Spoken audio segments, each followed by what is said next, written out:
Hi book lovers, welcome back to my channel. I finally got to watching the 365-day sequel on Netflix, which is called This Day. It's based off the sequel of this book, which is the first book in this Polish mafia romance series. I'm not gonna lie, I was genuinely looking forward to this movie sequel because I had so much fun with the first movie. Like, as hilarious and ridiculous as the first movie was, I did enjoy myself, so I was curious to see how this sequel would live up. If you do need a review for the first movie, I do have a video for it. It's one of my favorite videos that I've ever filmed. So obviously I had to do a review for the second movie, and oh my gosh, I have so many thoughts on it.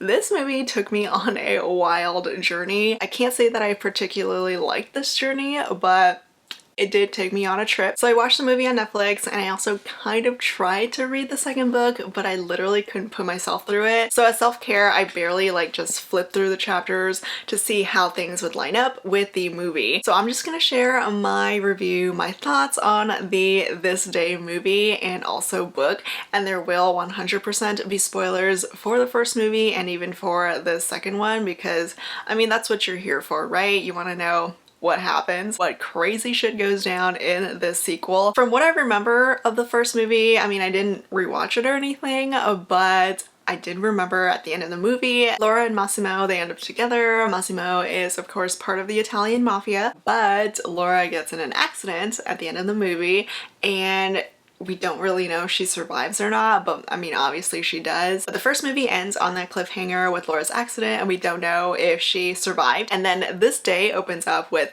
absolutely nothing to do with that accident. Laura is alive and well, and she is about to get married to Massimo. So already I'm like, okay, I guess this is happening now. I don't know why, I don't know how we got to this place, but we're here. And the movie also starts off with a bang, literally. Laura and Massimo get down and dirty with Laura in her wedding dress. They literally have sex in the first 5 minutes of the movie, which, I mean, are we surprised by this? No. But the first 15 and 20 minutes of this movie are absolutely ridiculous. Like, it's full on sex on sex on sex scene, which is fine. They're on their honeymoon, so it's expected. But I was dying over this one scene when they go to this golf course and Laura starts doing her stripper pole dance on the hole where the golf course is. Like, she uses that flag on the golf course as her stripper pole, literally. And she sits down where the hole is, spreads her legs completely wide open, and is trying to hit the ball into this hole. I was dying over that scene, but that being said, the sex in this movie, the sex in both movies, have been pretty hot. I mean, I know they're not doing it for real, but it kind of looks like they are. I will give props to these actors because they really go all out for these scenes. I did like in one of the sex scenes that they kind of did a throwback to the first movie, like that one iconic scene where Massimo is holding on to the bars. They kind of did a callback to the first movie with this sex scene,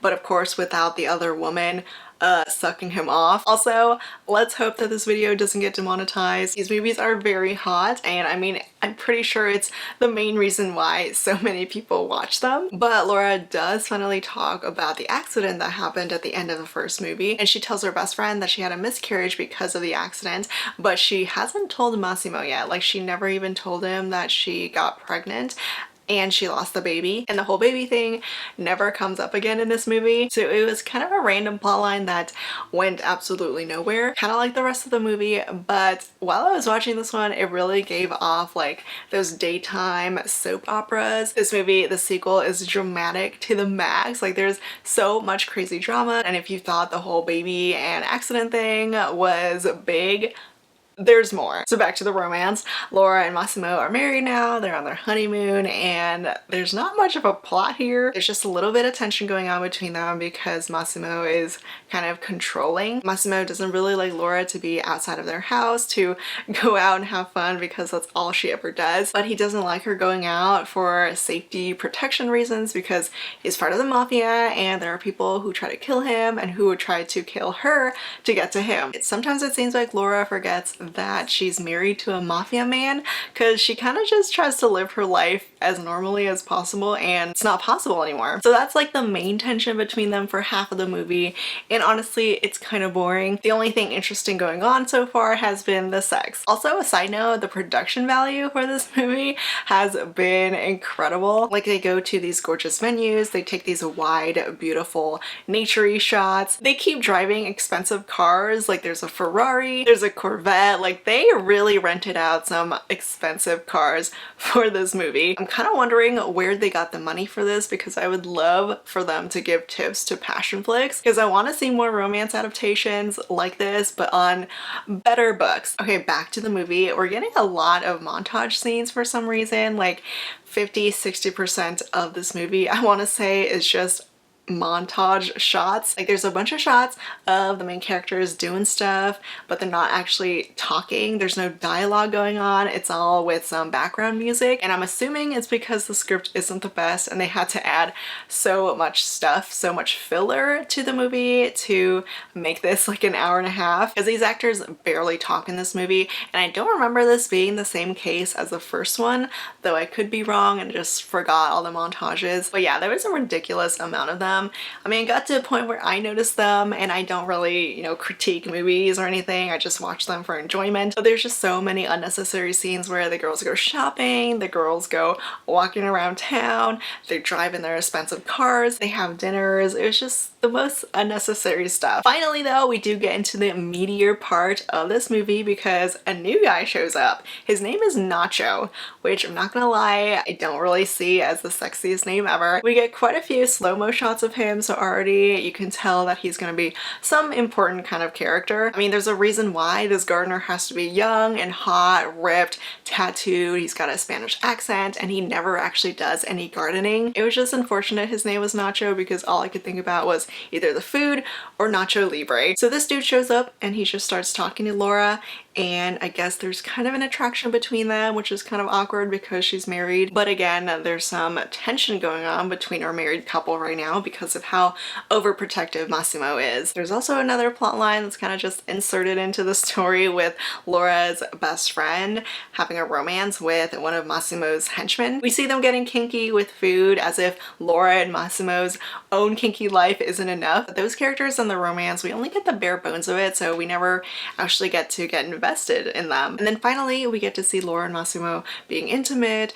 and romantic without the bedroom stuff. He opens up to her, talks about having a brother, and then Laura gets mad that he has a brother for some reason. I mean, yes, I can kind of understand it because this is something you should probably tell your significant other before you get married. So after that tiny scene where we get to see them actually being close and actually being a happy married couple, they're back to being on the rocks. I swear, Laura spent like 80% of her marriage mad at Massimo, and now they have a dinner party to host and Massimo has to like schmooze these guys in the mafia for some reason that we don't really understand, because we barely get to know his mafia stuff. But Laura, surprise surprise, is mad about that too. And then this is when the drama starts to kick in, because Laura sees Massimo going into like the hallway with the bedrooms with another woman, so she follows them and she actually catches him cheating on her. I actually vaguely heard about this cheating happening in the second book, but for some reason I thought that the movie would change it because it's kind of hard to go back from that, right? But Massimo actually cheats and you see him being with this other woman. Naturally, Laura's devastated over her husband cheating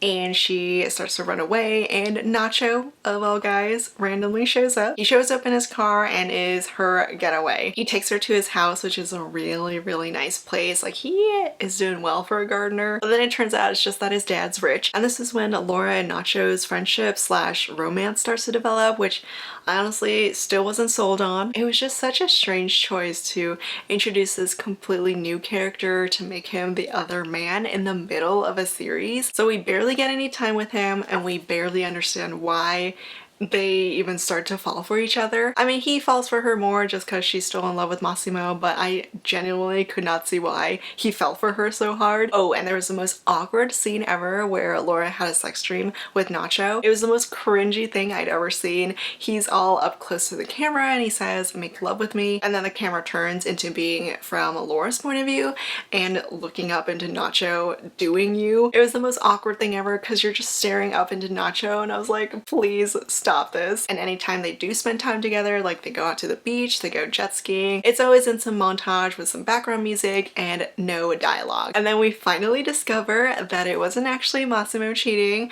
Laura saw his twin brother doing some other woman. So her husband is not a cheater, his brother is actually his twin identical brother, and they set this whole thing up to make Laura leave him. I honestly should have seen this one coming. Does it get any more dramatic than having a surprise twin brother? When the reveal showed, I was literally like, you've got to be kidding me. You cannot throw the twin card here. So Massimo is not a cheater, but then Laura kind of becomes one herself because she and Nacho kiss. But at this point, she still doesn't know that he wasn't cheating, that it wasn't him that she saw, it was his twin brother. So I can kind of forgive her for that kiss, and plus she doesn't actually take it further than that. She does still have quite a few erotic dreams about him though. Like there's one where he's going down on her, and I do want to say I appreciate all the oral going on for the women in this movie. But we're back to all the montages again, back to all the filler scenes that are completely useless and not relevant to the story at all. Finally though, we do move forward with this plot, and Nacho takes Laura to meet his father, who it turns out is part of the mafia. He's the head of Massimo's rival mafia family, and Nacho is none other than his heir, and he kind of schemed his way into Laura's life but then genuinely fell for her. And she's like, well, that's awkward because I still love Massimo. Massimo also shows up for like a mafia leader meeting. Massimo wants Laura back, and Nacho's father tells Massimo that he was actually the cause of Laura's accident from the first movie. And if that wasn't enough drama, Laura gets kidnapped again. And because Laura gets kidnapped, we get so many thirst trap scenes of Massimo and Nacho working together to save her. There's so many slow-mo shots of them together, but they're also just walking and not running, so it doesn't seem like they're that much in a hurry to save her. But I guess you look hotter walking than running. But they finally find her after walking, and they're slow paced to save her. And Massimo's twin, Adriano, is the one who has kidnapped her. So now we finally get a little bit more depth to the story. Adriano was born like 10 minutes after Massimo, so he never got a chance to be the leader of their mafia family, and he's held so much bitterness his whole life against Massimo and also against their father, who he actually killed. And then this is when things start to get hilarious because, so there's 5 people in this room, right?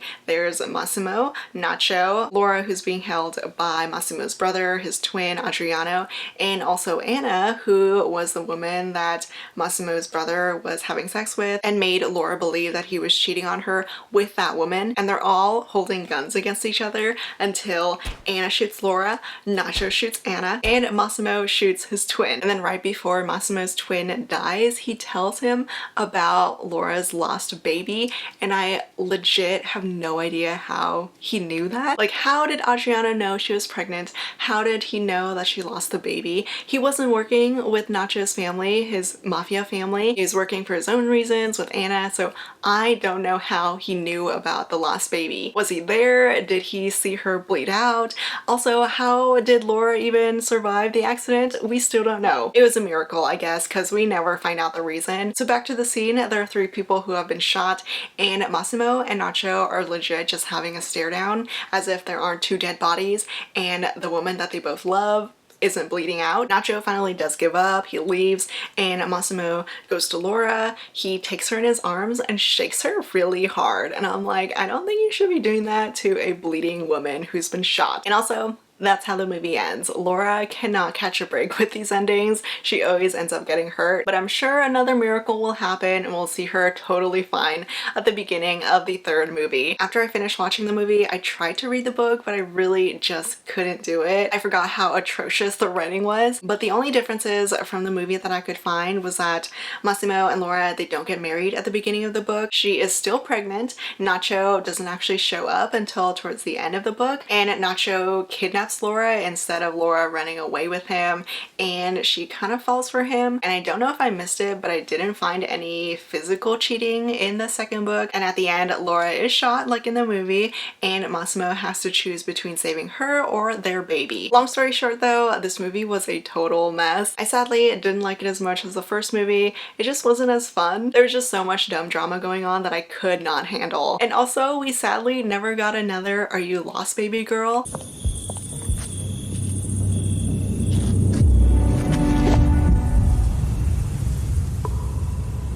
Are you lost, baby girl?